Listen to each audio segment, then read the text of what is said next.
Hello friends, welcome to episode number 55. We are here outside the Striaton gym, ready for another meal, or rather another fun gym leader battle. This time, let's team up with the fire guy, Chili. Very appropriate name. The strongest of the brothers, so he says. Might just be the most confident. That's it then, I'm going to show you what me and my blazing fire types can do. And I do have Asper in the lead position since he is a grass type, and I figure we're facing water and grass users, so that seemed like a pretty good bet. Sillin and Cress. And of course the same Pokemon we've seen before, but now we are not with Maractus, we are against Maractus. And we are with Heatmore. Alright, so we could either go for Mega Horn against Maractus or Horn Leech against Basculin. Let's go for Horn Leech, because I think Basculin will be the bigger threat to our teammate. Whereas he can take care of Maractus a lot more easily. I have learned from our last battle.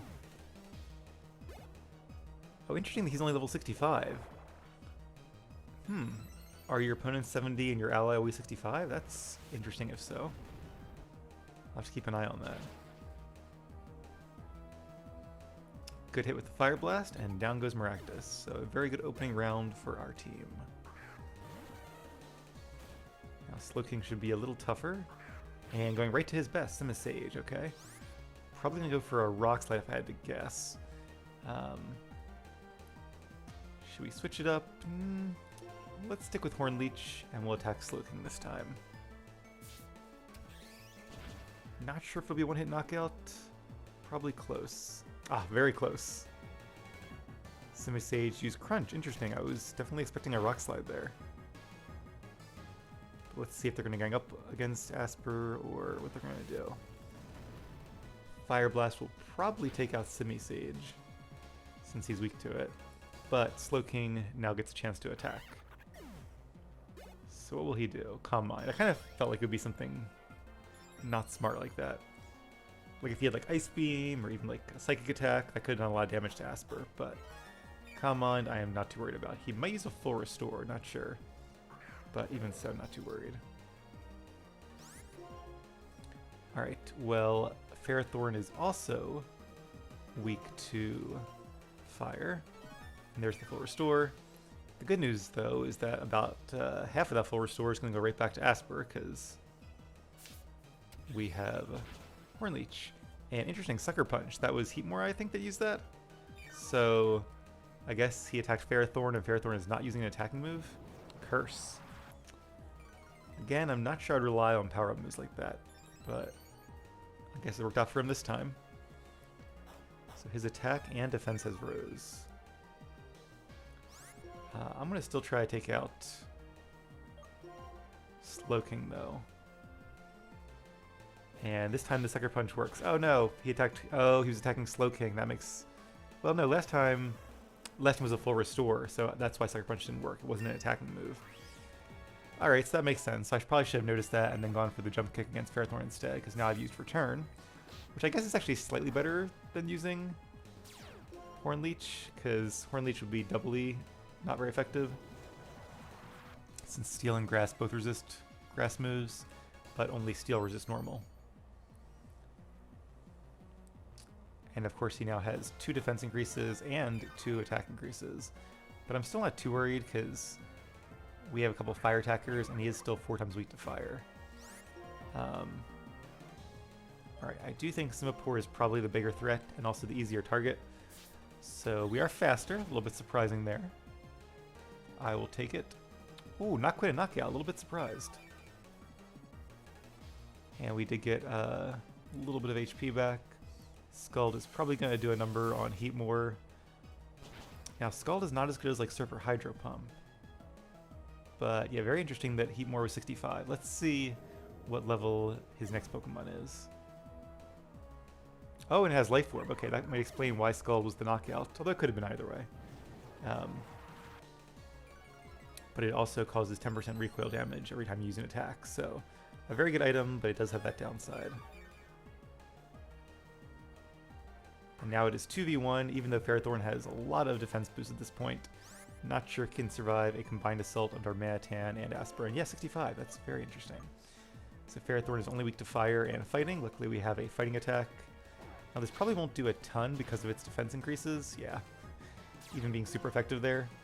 But luckily we do have like Nim with a special flamethrower attack, which will go right through his defenses. But we didn't need it. Flare Blitz was good enough. Critical hit. Oh, okay, that explains it. Critical hits go right through any defense increases. It might have been a knockout anyway, because even with the 3 defense increases, it's still 4 times super effective, and coming off our Manatan, that's still like better than being normally effective. So I think it still would have been a knockout. But good job, Asper. Nice clean sweep.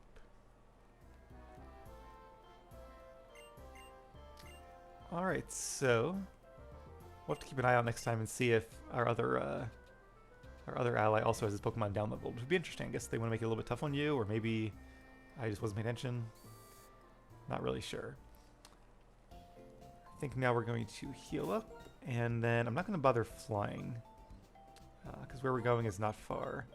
But we'll take a quick little bicycle ride to the city next door, and this time we'll go into the inner portions of Pinwheel Forest. Should be a lot of trainers there, I hope, and should be a really good place to train up our team. Right now I think my plan is going to be to do the Pinwheel Forest, and then we'll head south and do the P2 Laboratory, which should be fun as well. And then tomorrow I'll come back and do the 3rd Striaton gym battle. Good XP, which I appreciate. Also, it's nice that this route, or these routes, you can go from one to the other without going through tall grass, so no need for rappels, no need to fly. It's quicker just to take a nice leisurely bike ride. And Pinwheel Forest is right on the other side of Nacrene City. It's funny, the further we get into the generations, the less familiar I am with the city names. Because I've done comparatively less of the Gen 5 games than I have like Kanto games or Johto games.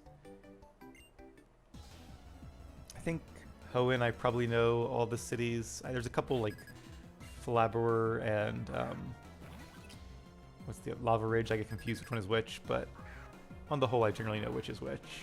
And then Sinnoh, it starts to get confusing. From then on I only know a few.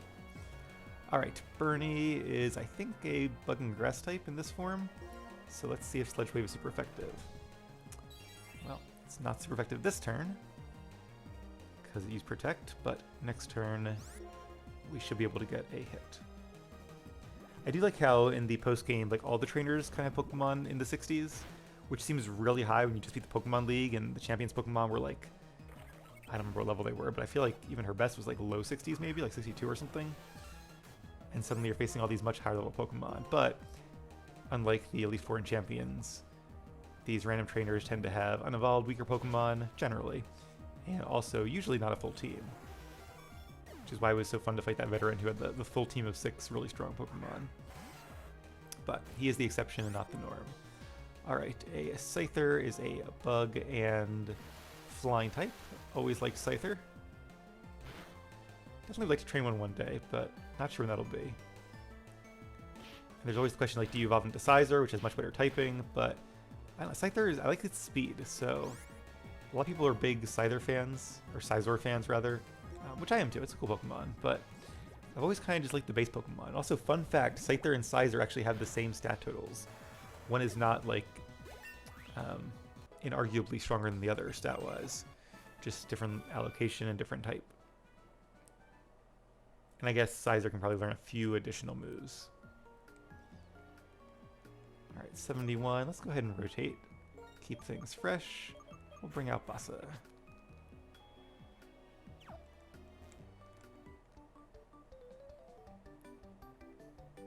Instead of a Dragon-type Pokemon, I found myself a spectacular trainer. I guess she likes Dragon types as well, although if we have a chance to use our Haxorus... Oh, she does have Dragon types, cool. I was about to say we could show her a Dragon type, but may not come to that. Alright, interesting. So Dratini will resist Flare Blitz and Wild Charge. Superpower would do more damage by quite a lot, but I don't really want to go for the attack and defense drop this early in the fight. So let's go for Earthquake. It's not evolved, so yeah, that's a knockout. I was kind of hoping it would be. So what I was saying before is that even though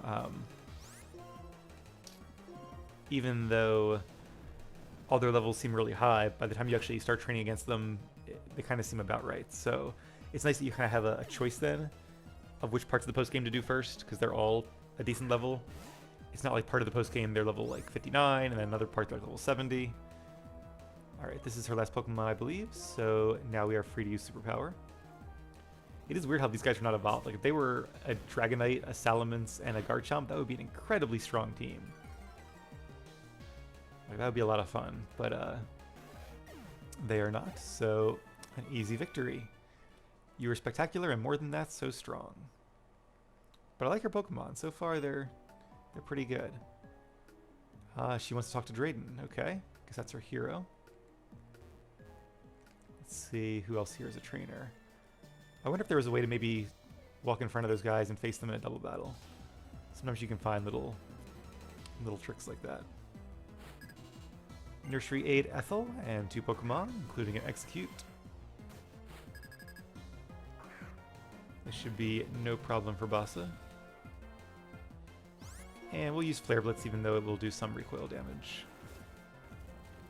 It's definitely our best move here because Execute should resist our other 3 moves, being a Grass and a Psychic type. Trained one of those in Pokemon Red. Let's play that. Miltank. Alright, Miltank, let's use Superpower because it is her last Pokemon and it is weak to fighting attacks. Miltank is faster though. Miltank is actually surprisingly fast. I think it has a base speed of like 100. It's another Pokemon that I really want to train. I haven't trained one since like my original Heart Gold version, I think, like way back when I was a teenager. So it's on the list, although I think I might train a Kangaskhan first. I feel like it's been even longer since I've trained a Kangaskhan. You are a childish and adult and together something. That's what I get for having the text on fast mode. Okay, we face this guy. How about you? Are you a trainer? Nope, he's just telling me some stuff. I bet this guy's a trainer though. Alright, so the other person had 3 dragon types. Maybe he has 3 ghost types? That'd be kind of weird though. Are there 3 other dragons he could use? Like a, only 2 Pokemon. Oh, Wooper, nope. I'm just totally wrong. But that's good. I like that they're not predictable.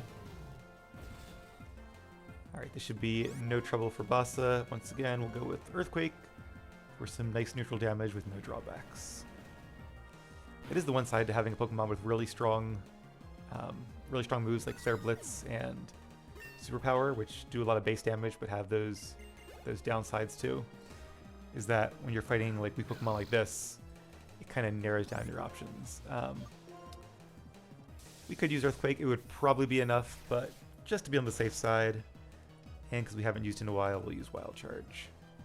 A little bit of recoil damage, but Bassa can take it. Your Pokemon are so cool. Well, thank you. Although I probably should say is, not are, because he only got to see one. Alright, is Moo Milk enough? Pretty darn close. Alright, let's switch out Bassa now. Try to keep things mixed up. And we'll bring out Nim. And we'll keep Nim disguised as Bassa once again. And just let me go in here. I think this is the bridge, right? I don't think there's any more trainers. Yep, okay. Just wanted to be sure that we're not missing anybody this go around. Okay, we talked to him. The legendary Pokemon. Is it true it was really beyond here? I guess he's just blocking that path. Okay, I guess you're not a trainer after all, so is that everybody in this part of the route? Do we face you already? We did, okay. So that's the forest. Oh, Charon's there. I don't think Charon's going to battle us. Oh, that's just like a way out, I guess. I'm pretty sure he's not going to battle us, but just in case, I'm going to use our last move of Milk on... I'll use it on Flow, actually. You never know. Hey, nice timing. I heard Team Plasma was seen in Pinwheel Forest. Could you help me look for them? Sure. Oh, interesting. So it's going to be like a double battle thing. Okay, that's even cooler. We get to do some double battles with Charon. And Yeah, Nim should still be a good bet for double battles. Hear the cry of my heart. Everyone sit down and shut up. Oh, that's an interesting battle cry. Hey you, you're gonna lose and cry. Wow, people in Pinwheel Forest are pretty mean. Also, I wonder if this is like a little bit of a plot then that kind of leads to the P2 laboratory. I'm glad that we did this one first. Chansey is a good Pokemon for a nursery aid. And once again, unevolved Pineco. See, like a Fortress and a Blissey would actually be really, really cool here. And luckily it's our ally who has the Intimidate this time, which will lower their attacks. So let's do Flamethrower against Pineco. Chansey's probably the bigger threat. It has more HP, but we'll see what Stoutland wants to do. Oh, and not a knockout. Oh, because it is sturdy. That will do it. Also, I just leaned back my head and hit my chair, so if you heard a little bit of a something on the mic, that's all it was. And good news, Pineco is burned, which means the burn will knock it out. You can see how slow Chansey's health goes down, because it has so much. Oh no, explosion! Wow, Pineco outsmarted us there. So that's going to do a lot of damage to both of our Pokemon. And it will, of course, repel our disguise. Oh, is that all it did? Is explosion targeted? I'm really confused as to why it did so little damage. Huh. Alright, I would have thought that even coming from a Pineco it would have done more than that. So these Pokemon are both weak to fire attacks. Let's attack Ferrothorn. Because Ferrothorn is not weak to, like, you know, Ice Fang if Stoutland has Ice Fang. So it's probably the better bet. Strength. Oh, nice solid move. Let's see how Leavanny takes it. Alright, definitely a stronger pair of Pokemon, but that crit was just a little too much for it. I feel better now that I've let that out.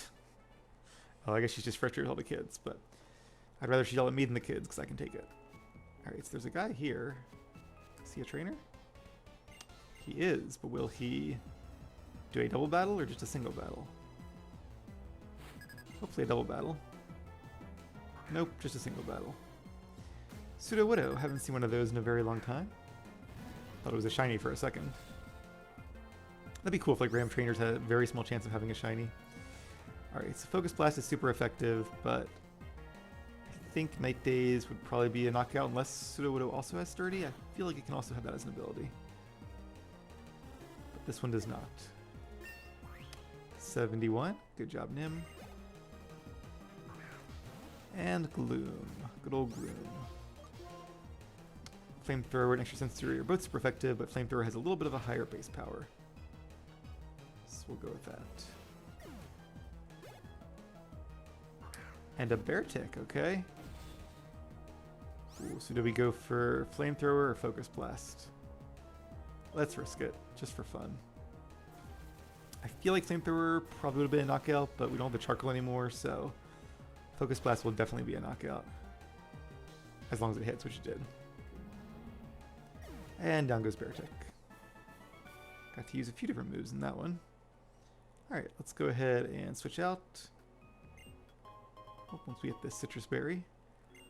I do appreciate the healing from Charon. That could make this a really good place to train. Okay, so let's bring in Ultim.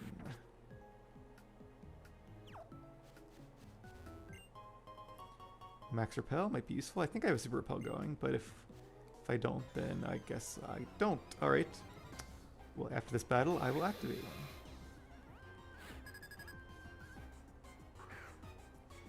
Even this could be good like for wild Pokemon training. I feel like it's still better just to like rematch people on the Royal Unova or the small court and big stadium, plus Hugh and the straight engine leaders and all them. Alright, interestingly, we cannot use, well, we could use Outrage. Let's use Dragon Claw. I guess that's another reason to keep Dragon Claw on our moveset, is because Outrage will randomly attack one of the 3 Pokemon. Your Pokemon can't control who its target is. And I wouldn't want to accidentally knock out Stoutland, although I guess if I did, I could see one of his other Pokemon, which would be cool. Super Power, that's a very good move. I think that's probably what he used against Chansey, even though I didn't see it, so that would explain why it was a one-hit knockout. Double Edge might be some damage. Not too much, though. One more Dragon Claw should be the end of Whirlipede, and then I'll use a Super Repel so we can move things along. There we go. And of course, once again, our Pokemon are automatically healed by Charon. Must have a lot of potions handy. Super Repel. There we go. Okay, looks like a dead end down here, right? Yeah, it almost looks like there was a path down there, but there wasn't. And it's like a ninja boy. Oh, a ranger, okay. Melding into the wild landscape, that's what a Pokemon Ranger does. Well, he was certainly very melded.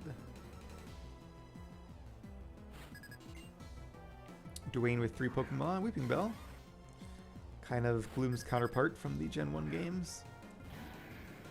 Although again, wouldn't mind seeing a Victor Bell. I think I might train a Victor Bell as part of Let's Go Eevee. I'm going to use Dragon Claw here. It probably will be enough because Weeping Bell's not fully evolved. And that way I don't have to worry about the confusion against the third Pokemon or the chance of confusion against the third Pokemon. Ursaring, a very strong Gen 2 normal type. Alright, let's use Superpower. It's super effective, why not? And I think even though our attack will be lowered, Outrage should still be able to take out the next Pokemon unless it's like really strong or a Steel type. There is a reason they added Fairy type to the games after this one. Dragon Wish is a little bit too strong. Ooh, Luxray, okay, actually. Yeah, let's use Outrage, because even though Earthquake is super effective, Outrage is still more powerful. And with that attack drop, I want to make sure we're doing as much damage as we can, because I wouldn't want this Luxray to survive and then paralyze us. Although I guess we're healer for the battle, so maybe it wouldn't be the end of the world. I'm such a weakling, I would disappear back into the wilderness. Aw, he's got a pretty good team. I do think he should evolve as Victor Bell, though. I always had a soft spot in my heart for Victor Bell, even though it's kind of an ugly Pokemon, I guess. Oh, this is the rock where you can evolve Leafeon, I believe. Just because I did train one in my very first Pokemon Blue game. Oh, I don't know how many years ago that was now. I think I was in like 5th grade. So how are you in 5th grade? I don't know, but probably 25 years ago or so, give or take. All right, let's switch to Russ. Keep things moving along. I do wish there were more double battles. I feel like besides the wild Pokemon and like that very first battle, we haven't seen too much of Charon's Pokemon. Youngster Kita with a Mankey. Again, more not fully evolved Pokemon. I'm guessing Acrobatics would be a very easy knockout here, being super effective. I really like, too, how diverse our move pool is on our team. That against most Pokemon, most of our Pokemon will have a super effective move. Like, for example, U-Turn. We'll switch this out, of course. I think Acrobatics will probably do more damage, but I just love using U-Turn. And who doesn't love seeing the words it's super effective on the screen? Oh, it is a knockout. Okay, very nice. Good job, Russ. I'm curious if whoever switches in gets experience. No, I guess not. Okay. Let's bring in Flo. And then we'll see who his last Pokemon is. A Snubble. Intimidate, that'll lower our attack. But that's one good thing about being a mixed attacker, is that even though Earthquake will do less damage, Surf will still do quite a bit. And again, Snubble is not fully evolved, so probably an easy knockout there.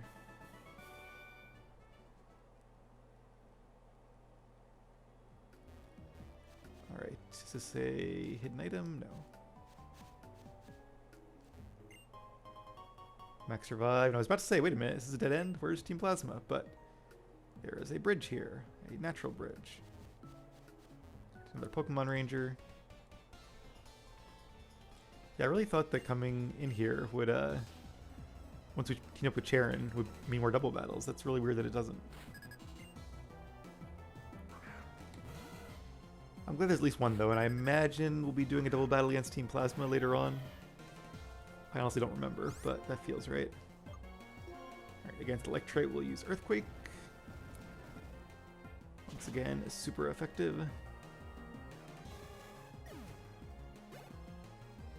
And inching closer and closer to level 72. Farfetched. It missed, okay. Probably should have used Acrobatics because I think it still would have been a knockout, but it's fun using our full move pool. Feint. Feint is an interesting move. It's a priority attack that does extra damage if the Pokemon it's attacking tried to use Protect or Detect.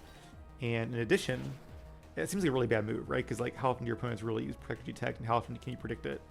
And even if it's double damage, I think it's like 60 instead of 30. It's not like that strong, but it becomes very handy in double battles in real competitions. Because, like I think I said earlier, Protect and Detect are very commonly used in double battles for strategies. So if you can not only do damage through the Protect, but also tear down the Protect, you could have one Pokemon use Feint, and then your partner Pokemon could use a very strong follow-up attack. And the opponent who wasted their turn trying to protect from your moves suddenly takes a lot of damage. So it can be useful in competitive double play. And a Lumberry, that's good to have. Can we go up here? We can, cool. And an Expert, alright. Oh, a double Expert battle, that'll be fun. Alright, let's switch back in to, let's bring Bassa back out.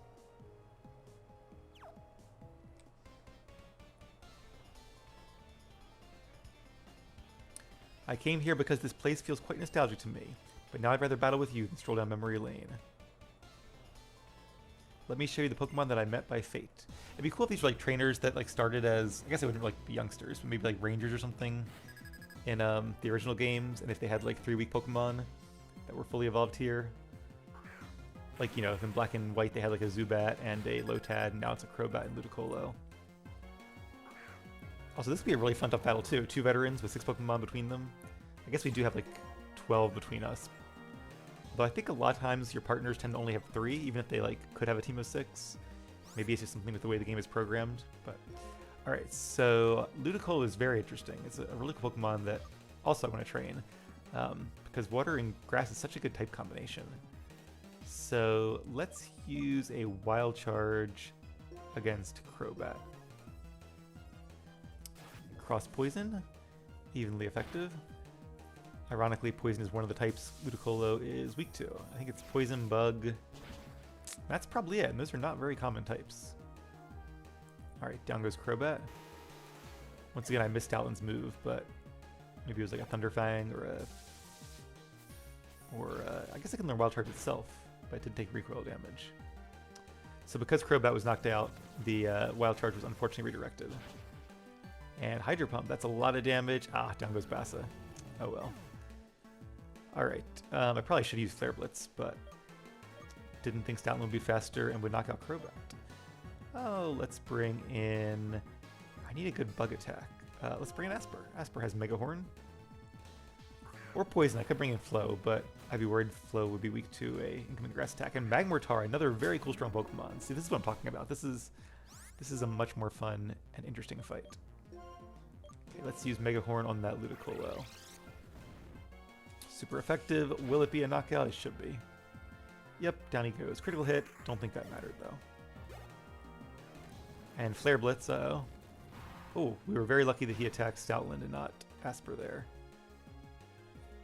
Interesting, because I think Magmortar is more of a special attacker. I know mine certainly was in Heart Gold. But maybe he has a decent attack stat as well. Hey, there's a Forretress. Was talking about him not too long ago. More of a defensive Pokemon. Alright, so I'm going to try to take out Magmortar, because Magmortar is a much bigger threat to Asper, and a bigger threat in general, honestly. Forretress is strong, but can't do too much damage unless it like explodes. And it's only weak to fire attacks, which we do not have. Even Super Power, which is a strong 120 base power move, didn't do much against Forretress. I was hoping he would attack Stoutland just because I want to see what other Pokemon Sharon has. It's probably the same ones he uses in our memory battle, but would still be cool to see. Alright, down to their last 3 now. Now Leafeon we can do a little bit more against, so let's use Mega Horn against Leafeon. Another Pokemon I trained somewhat recently in Brilliant Diamond. That was fun, the first time I ever trained a Leafeon. Doesn't have the best move pool, but it does have a very high attack stat, and Leaf Blade is an awesome move. As poor Stoutland just found out. Also, Leafeon has a very high defense stat, which is why it survived my Mega Horn there. It definitely came in handy in some of the tougher battles in Brilliant Diamond. Watchog seems like he's really leaning into the normal types this game. I guess it makes sense since he is the normal gym leader. Okay, let's use... I would think Return would be enough to take out Leafeon, although... Let's use Jump Kick against Fortress, because Leafeon might attack us with Grass Attack, which would be a foolish move on his part, because that would actually increase our attack. Ooh, X-Scissor. I should have thought about that. My Leafeon also had X-Scissor for a coverage move, and it is super effective, so... Definitely a tough battle, but Asper did a good job. Ice Punch. I was still thinking that his previous Pokemon was out, and I was like about to say, how does a dog have Ice Punch? But Watchog makes more sense. Alright, and it's so low from that recoil, we could really bring out like any Pokemon. Let's bring out Flo. Although, maybe a bad decision. Alright, let's go for Surf, because the only move I have that's a single target attack is not good against Steel types. So Surf should probably do less damage. Oh, this is gonna be tragic. I should have used Rain Dance and just let Watchog take out Fortress. I should have thought of that. But I guess the bright side is we'll see his last Pokemon. Is it gonna be a normal type, or is it gonna be... It's probably gonna be a normal type, because his like the game doesn't really know what starter he has, because this is not Memory Charon. This is like the current Charon. Chinchino, okay. It's kind of cool. And the last Pokemon, Electivire, but now it's 2v1. So, alright, I'll be nice. I really want to use... Oh, all three of my moves are... Okay, never mind. Not going to be nice. Sorry, Chinchino. But apparently Flo is not a very good partner in double battles, because all of our moves affect every Pokemon on the field. So, could be good if we're the only one left, but in this case we are not. Poor Chinchino. Paralyzed and about to be hit by an Earthquake. It might survive though, because it's not weak to Earthquake. I probably mentioned this already, but I trained a Chinchino for the first time in my Black Boss Battle series, which is a lot of fun because of its hidden ability, which makes its all its moves that normally would attack 2 to 5 times in a row always attack 5 times in a row, which is very powerful for a Pokemon like Chinchino, who actually has a pretty good move pool. It has like Tail Whack or whatever it's called, its signature ability, Rock Blast, Bullet Seed, and I think I did like Wake Up Slap just for coverage. Alright, that was fun, and I'm very glad we're fully healed. How are we doing level-wise? We can leave boss out for a bit. And yeah, kind of, well, I don't know. I feel like this is not the plot way to go, although I could be wrong. I feel like this is the way you would go to get to like a really cool item. And this might be how you... No, what is this? Oh, I guess this was the plot way, okay. And it's Gorm. Boo. I am Gorm. I was once one of Team Plasma's 7 sages. Team Plasma's finished. Despite that, you still haven't given up? Are you here planning something? Wait one moment. I have no plans to confront you. I don't mean to disappoint you, but I doubt I'm a match for either of you in the first place. What happened to your glasses? Excuse me, but that's not important. I learned of my old ally's recklessness, and I come here to admonish him, but the matter has already been resolved, and this place made me think. What do we believe? What do we believe in that made us try to steal the Dragon Skull? Oh, that's right, they came here for the Dragon Skull, which is, I think, like a Dragonite fossil from the museum. A man who has committed a mistake and doesn't correct it is committing another mistake. Very wise. That's why he's one of the 7 sages. Avoiding all mistakes is impossible, but not fixing mistakes you made, that is truly foolish. That being said, this doesn't really concern you, does it? Well then, trainers, may you and your Pokemon be well. Would have been fun to have a battle against him, but I guess that's all we get. If it wasn't for Getsus, he might have chosen another path, or maybe not. He was the one who decided to follow Getsus after all. That aside, thank you. Your help made this investigation go smoothly. This is my thanks. Come on, just take it. Upgrade. That will upgrade Porygon to Porygon 2, I think? Or is it Porygon 2 to Porygon Z? Ooh. Okay, they got me that time. I did not expect that. Deep breathing exercises, and now time for a Pokemon battle. And unfortunately, we don't have the free heals anymore, but...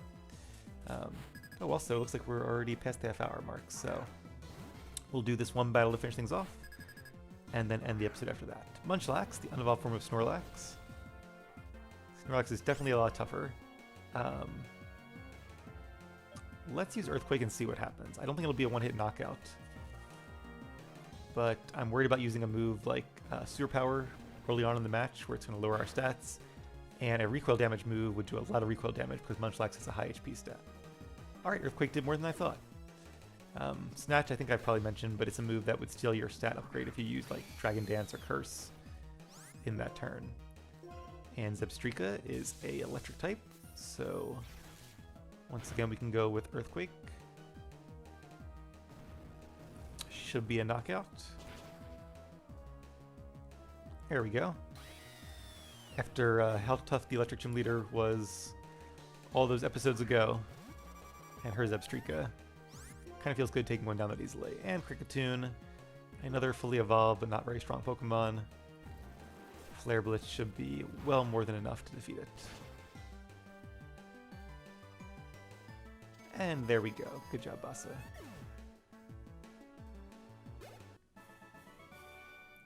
All that I can do now is sigh in sorrow. But I can also do this. Hey, another berry. Nice. Alright, let's see what that item is. Grass Knot. That's a pretty good move. It's a grass move that does more damage depending on how heavy your opponent is, so it can be a good coverage move on certain Pokemon. Alright, well I don't know if that's it for Pinwheel Forest. We'll definitely check out the rest of it next episode, and then probably head to P2 after that, but that is all for me for now. So thank you guys very much for watching. Keep being awesome, and I'll see you again soon.